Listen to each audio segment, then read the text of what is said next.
work I've done so far is to study the constitution of identities and the colonial period, 16th and 17th century Latin America, mostly New Spain.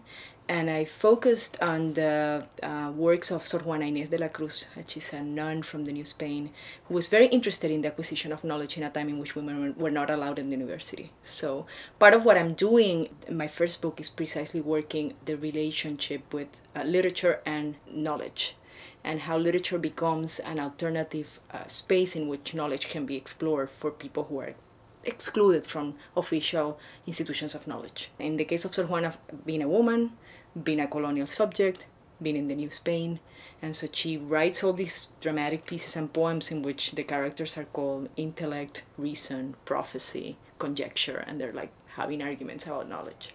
New Spain is what we know now as Mexico. What makes the New Spain interesting is that due to its location, it became like an alternative center of operation between Europe and the Pacific. We have the Manila galleons going through Mexico.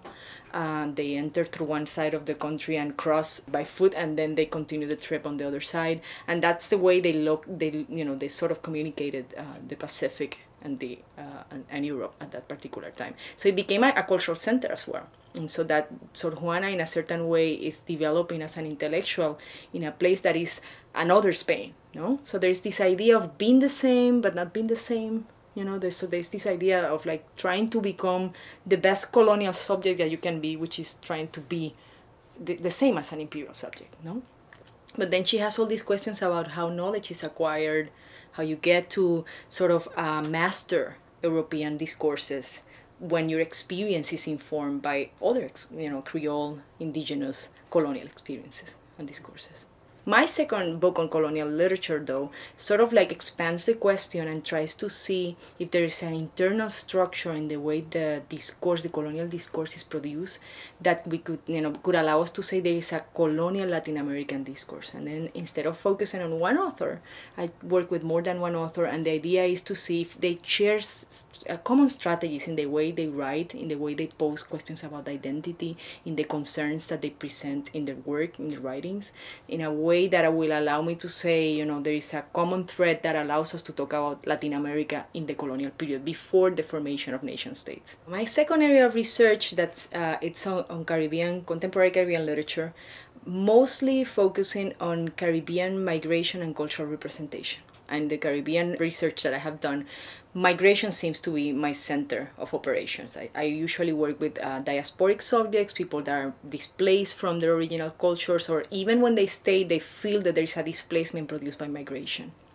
The first case, for example, that I think was important in my training was coming back from California and getting an awareness of the presence of Latinos in the United States.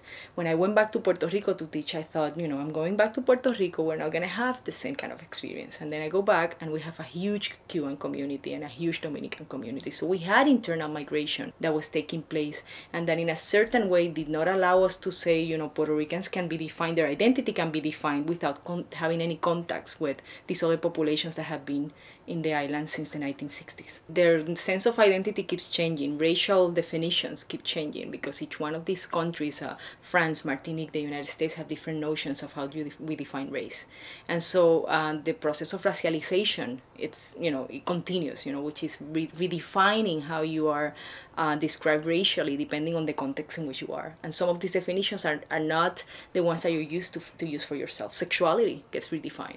Sexual roles, gender roles are different in each one of these settings, and there is a constant learning of how to behave publicly, but at the same time, by doing that, by trying to adapt to the new context, many of these writers and thinkers are also asking the question of, what defines who am I if I'm changing, in the process of displacing myself from one place to another.